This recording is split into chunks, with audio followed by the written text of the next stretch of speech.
आदरणीय सज्जनों सबके धन्य निरंकारवा दास से गीत के माध्यम से आपसे आशीर्वाद लेना चाहता हुआ जो भी त्रुटियां हो उसे क्षमा कीजिएगा। अरे दुनिया में आके तू गईला भुलाई भजन कैला भैया, अरे भजन कैला भैया, अरे इहे साथ जाई भजन कैला भैया, अरे ये साथ जाई भजन कैला भैया, ये साथ जाई। और दुनिया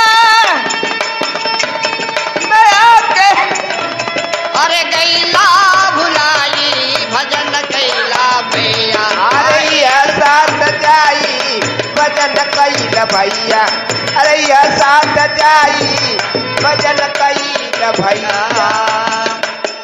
ए हवा उजाले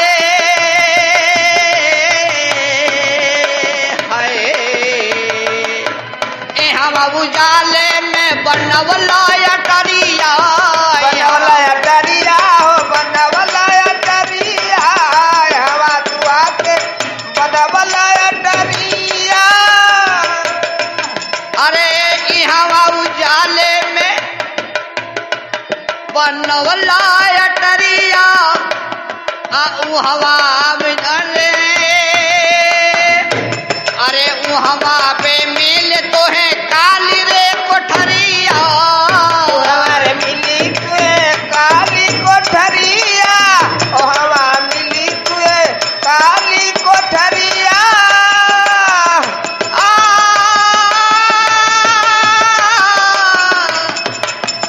काली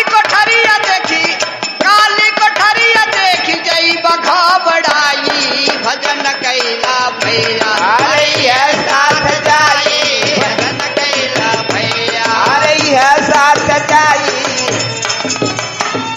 और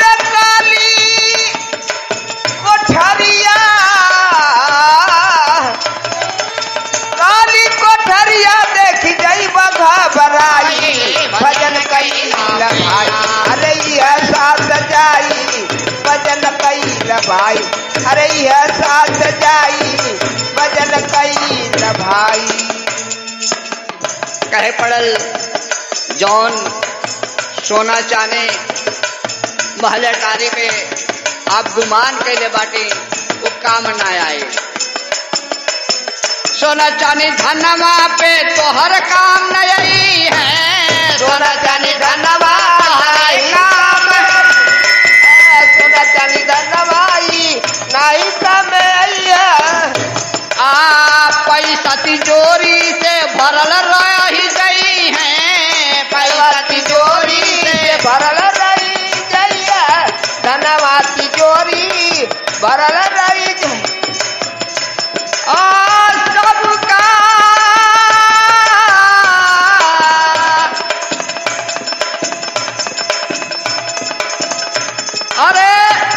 अरे सथवा न जई है तोहर एक पाई भजन कैला भाई, अरे ये साथ जाई भजन कैला, अरे ये साथ जाई। और सतवा न जाई तोरे कोई पाई भजन कैला, अरे ये साथ जाई भजन कैला भाई, अरे ये साथ जाई भजन कैला। देखल जा सतगुरु माता चेतावत है दिन दुखियन के सबके सेवा करा, निर्बल गरीबवन के घर से लगावा, निर्बल गरीबन के घर से लगावा, निर्बल दल के घर से लगा, निर्बल गरीबवन के घर से लगावा। माता जी कहते हैं और क्या कहते हैं, प्रेम नम्रता से खाना खियावा, प्रेम नम्रता से खाना खियावा, प्रेम नम्रता से